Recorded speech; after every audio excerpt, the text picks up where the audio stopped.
Bismillahirrahmanirrahim.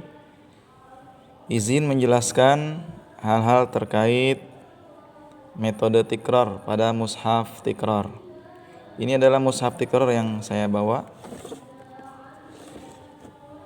Baik, satu tikrar artinya pengulangan atau mengulang-ulang ya.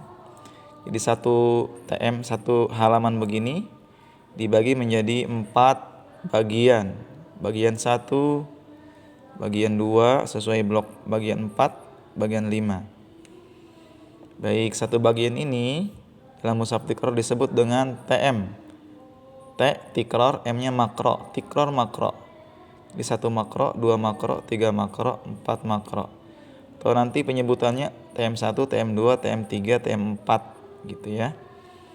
Baik, maka kemudian setiap 1 TM dibagi 2 lagi, dari yang bercetak biru ke yang buram ya kalau nggak salah, ini biru ke sini, biru ke sini, dan seterusnya, biru ke sini, biru ke sini, dan seterusnya sama.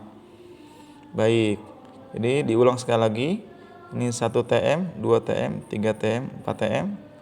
Ini maktok 1, maktok 2, maktok 1, maktok 2, dan lain-lain. Kemudian berikutnya di sini tertulis istilah atau kolomnya ya. Jadi tadi tikrar makro tertulis di sini TM, TM1 ini TM1, TM2 di sini TM2, TM3 dan TM4. Kolom ini fungsinya untuk penanda pengulangan. Secara maksimalnya ini ada 40 ya. Jadi aturan dari tikrar pusat ini 40. Tapi nanti sesuai kebutuhan. Nah, kalau 40 kali di masing-masing kolom tandanya 5. Jika sudah membaca 1 maktok dari qad sami Allahu qaulan lati sampai sami'un basir, 1 maktok dibaca 40 kali.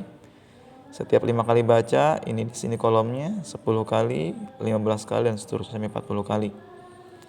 Kemudian jika 1 maktok sudah dibaca, maka baca maktok kedua. Baca maktok kedua sama 40 kali.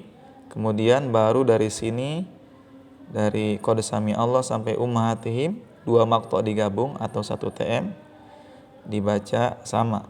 Di sini kolomnya 40 kali. Dan seterusnya. Jika ini sudah dilakukan dengan sama seperti yang di atas, maka digabung dahulu sebanyak 40 kali, baru digabung dengan TM3, begitu juga TM4. Nah, kemudian bila ada ayat yang panjang terpisah karena TM, ini ayat 2 dalam surah Al-Mujadalah terpisah karena TM ya, maka ini bagian pertama masuk ke TM1, bagian kedua masuk ke TM2. Di sini diistilahkan ada ayat 2A masuk ke TM1, ayat 2B masuk ke TM2. Jadi ada 2A, ayat 2A, ayat 2B. Jika terpisah karena maktok, ini 1 ayat, TM2 ada 1 ayat, cuma 1 ayat, maka karena harus dibagi 2 terpisah karena maktok, di sini juga sama, diistilahkan ini ayat 8, maka ayat 8A, maktok kedua ayat 8B. Begitu, tapi ini ada di TM2. Demikian, kolom yang bawah adalah kolom murojaah, MR, kolom yang atas adalah kolom tilawah. Baik, itu kira-kira seputar istilah dan proses untuk menghafal menggunakan mushaf tikrar. Untuk jumlahnya tadi sudah saya sampaikan sesuai kebutuhan di lembaga masing-masing. Terima kasih. Barakallahu fikum.